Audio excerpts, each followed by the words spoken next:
नमस्कार दोस्तों, आप सभी का स्वागत है हमारे YouTube चैनल पे। तो आज हम सभी पढ़ेंगे the eve of Sant Agnes bye Johan केट्स। तो इसका समरी जो है हम आगे देखेंगे। अभी जो है हमारा मेन टॉपिक है संत एग्नेस।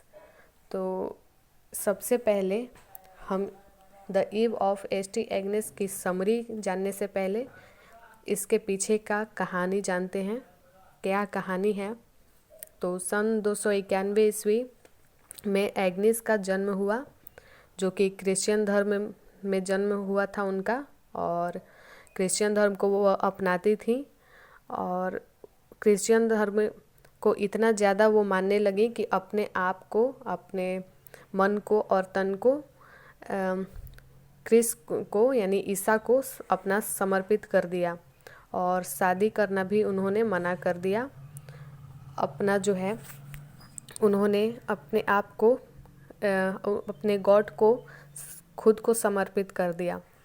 और उसके बाद इनके पिता जो थे अधिकारी थे, इन्होंने बहुत कोशिश किया संत एग्नेस को समझाने की कि शादी कर लो, और उसके बाद इन्होंने किसी की नहीं सुनी।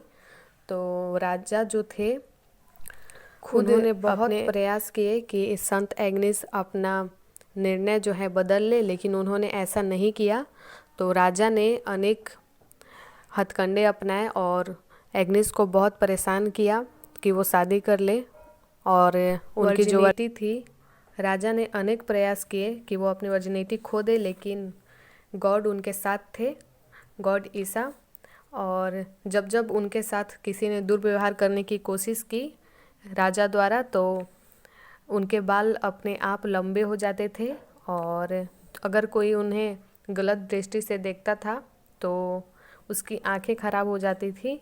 तो अंत में राजा ने सोचा कि इनको अब अग्नि कुंड में जो है बनवाया गया, और उससे भी उन्हें कोई फ़र्क नहीं पड़ा। अग्नि कुंड में भी एग्नेस जो थी अभी जिंदा ही थी। आखिरकार राजा ने तलवार निकाला, और तलवार निकालते वक्त एग्नेस ने कहा कि ईश्वर सिर्फ एक हैं और वो हैं सिर्फ क्रिस। तो इतना ही उन्होंने कहा और राजा ने उनकी हत्या कर दी। और उसके बाद जब एग्नेस की मृत्यु हो गई, उसके बाद उन्हें संत की उपाधि दी जाती है, और उसके बाद से उनका नाम संत एग्नेस पड़ जाता है।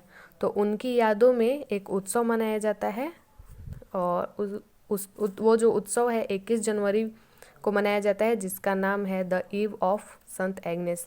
लोगों का विश्वास है जो भी लड़की वर्जिन होती है उस रात को बिना खाए पिए सोती हैं, एक दिन और एक रात, और जो है अपने फ्यूचर हस्बैंड को देख सकती हैं, अपने सपनों में बात कर सकती हैं, खाना खा सकती हैं और किस भी कर सकती हैं। तो यह जो the eve of Sant Agnes है बाय जोहन केट्स, इस कहानी में 3 कैरेक्टर को दिखाया जाता है।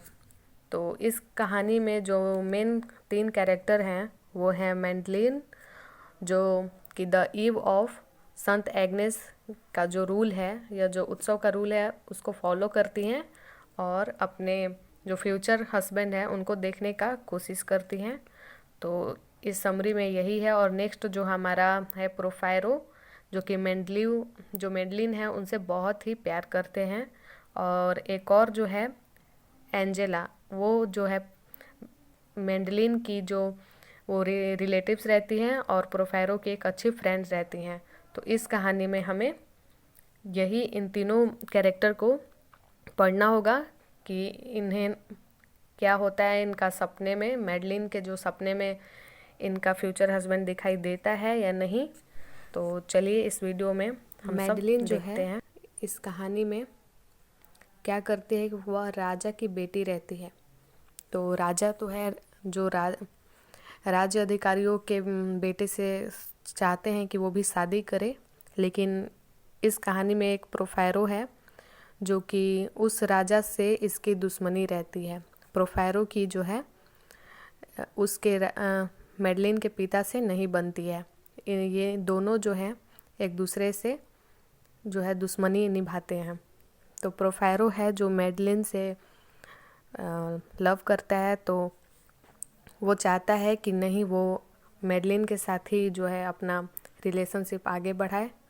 तो इस कहानी में वही प्रोफेरो आता है। और तो एक शाम जो है प्रोफेरो सोचता है कि वह मेडलिन से मिलेगा, और जो मेडलिन के जो रक्षक हैं, रिगार्ड्स हैं, तो वो जो हैं वो चाहते हैं कि अगर कोई भी दुश्मन आए तो उसे वो उसी समय मार दे। पर बहुत सारे मेहमान आए हुए होते हैं उस इवनिंग, तो प्रोफेरो को जो है मौका मिलता है कि वो मेडलिन के घर जाए और उसके बेडरूम में जाकर उससे मिले। अब देखिए इस कहानी में इन दोनों का आगे क्या होता है।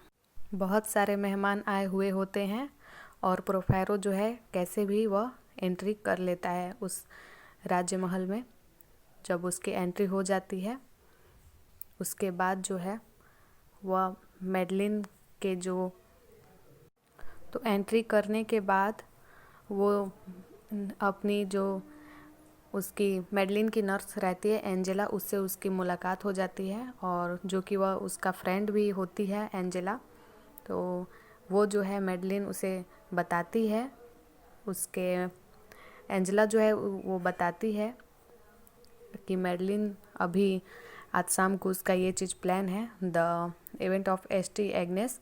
तो वो बताती है उसको, प्रोफेरो को। तो प्रोफेरो जो है वो बताता है कि हाँ मैं मिलूँगा, तो आज ही मिलूँगा। वो कंसल्ट करती है कि देखो बहुत ख़तरा है, लेकिन फिर भी वह नहीं मानता है। बोलता है कि नहीं, आज मुझे मेडलिन से मिलना ही है। तो ये जो है नर्स एंजेला वो उसकी हेल्प करती है। उधर मेडलिन भी अपनी जो नियम है, जो रूल्स हैं the event of Sant Agnes का, वो बिना खाए उस दिन और वस्त्रहीन होकर वो सो जाती है। और उसके बाद देखिए जब उसके बेडरूम में उसने अपनी आँखें जो है बंद की होती है और एंजेला उसे जो पूछती है प्रोफेरो से कि अगर तुम उसके बेडरूम में जाओगे तो कोई हार्म उसको तो नहीं करोगे। तो उसने कहा कि नहीं, मुझसे कुछ भी मैं ऐसा वैसा नहीं करूँगा, आप प्लीज़ मुझे जाने दो। तो प्रोफेरो उसको जगाता है, उसके रूम में उसके चला जाता है और बोलता है अवेक, जागो जागो लव जागो। और उसके बाद वह उसके रूम में जो है जाकर एक ल्यूट रहता है, उस समय एक बीन होता है, अचानक से वह बीन बजाता है उसके कानों के पास ले जाकर, और वो अपनी जब आंखें खोलती है लेकिन फिर भी वो अपने सपने में रहती है, और सपने में वो प्रोफेरो को ही देखती है, उसके साथ खाना खा रही है। और वो प्रोफेरो को ऐसा लगता है कि जैसे वो उसे ही देख रही हो और मुस्कुरा रही हो। तो प्रोफेरो जो है उसके सामने जब वो अपनी आइज़ खोलती है तो चाहती है कि वो अपना जो सपना है उसी में खोई रहे, वो मतलब उठे ही ना। मेडलिन जो है फिर बोलती है कि तुम कहीं छोड़ के चले तो नहीं जाओगे। तो प्रोफेरो बोलता है कि हमें इस महल को छोड़ देना ही चाहिए, क्योंकि हम दोनों के जो आपसी दुश्मनी है वो तो कभी मिटेगी नहीं। जो तुम्हारे पिता हैं, मेडलिन के जो पिता हैं, उनके वजह से तो ये दोनों जो है अपना राज्य महल छोड़ देते हैं और चले जाते हैं हमेशा हमेशा के लिए। और उधर एंजेला भी ऐसा लगता है जैसे मर गई हो। आप सभी का धन्यवाद। इस वीडियो में इतना ही, और जाते वक्त लाइक शेयर और सब्सक्राइब करना ना भूलें, और बेल आइकन को भी दबाना बिल्कुल ना भूलें।